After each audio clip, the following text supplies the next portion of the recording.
C'était un conseil municipal qui a débuté, disons, par des choses funèbres ou mortuaires, on va dire. Parce que tout simplement, nous sommes en train de nous doter des règlements concernant le fonctionnement des cimetières, parce qu'on en a deux, dans la mesure où celui qu'on construit actuellement est en voie d'achèvement.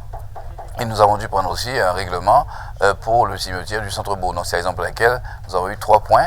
Et ensuite, maintenant, il fallait actualiser notre tarification, tant sur l'ancien que sur le nouveau, et avoir véritablement le point de vue de la représentation populaire. Bon, ce fut un débat, disons, technique surtout, et montrer que c'est simplement le droit qui s'appliquait. Oui, depuis quelques années, nous avons entrepris une vaste politique, disons, dans le champ de l'insertion, faire en sorte que nos jeunes puissent trouver une certaine réponse, on va dire, à la l'oisiveté. Je disais aux collègues à l'instant, quand bien même, disons, les derniers faits un peu, disons, troublants ou meurtriers qu'on a connus à Saint-Claude pourraient nous dissuader de poursuivre. Je pense quand même qu'il faut continuer à poursuivre, à aider, à tendre la main à la jeunesse, surtout la jeunesse, on va dire, visible, qui a des soucis dans la mesure où nous avons les jeunes que nous avons mis au centre de Belloc, tous deux ont passé leur CAP avec succès. Donc il faut qu'on continue.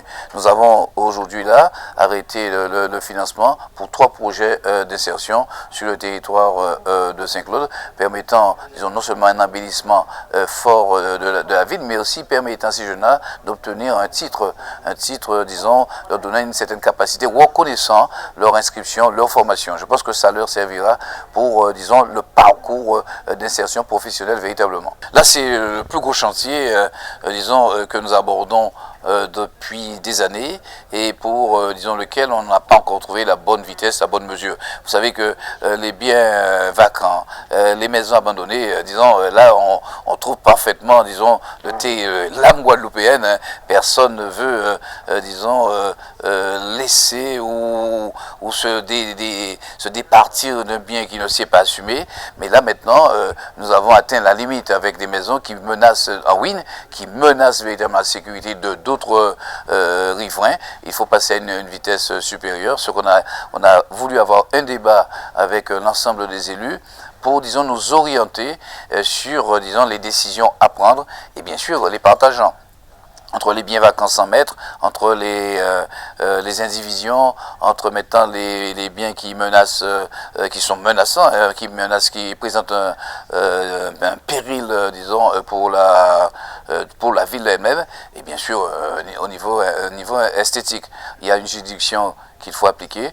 Donc les élus ont bien compris la nécessité d'y aller, mais il faudra arrêter un périmètre et trouver, disons, le bon cabinet qui pourra nous faire des propositions pertinentes nous permettant d'avancer. Nous avons évoqué ce sujet, l'axe, la déviation, mais en même temps une voirie qui nous permet de pouvoir sortir de Saint-Claude. On a commencé une première partie et nous étions donc sur l'achèvement de la première partie, et cette nouvelle voie, cette avenue sera dénommée samedi après-midi, et portera désormais le nom de Nelson Mandela.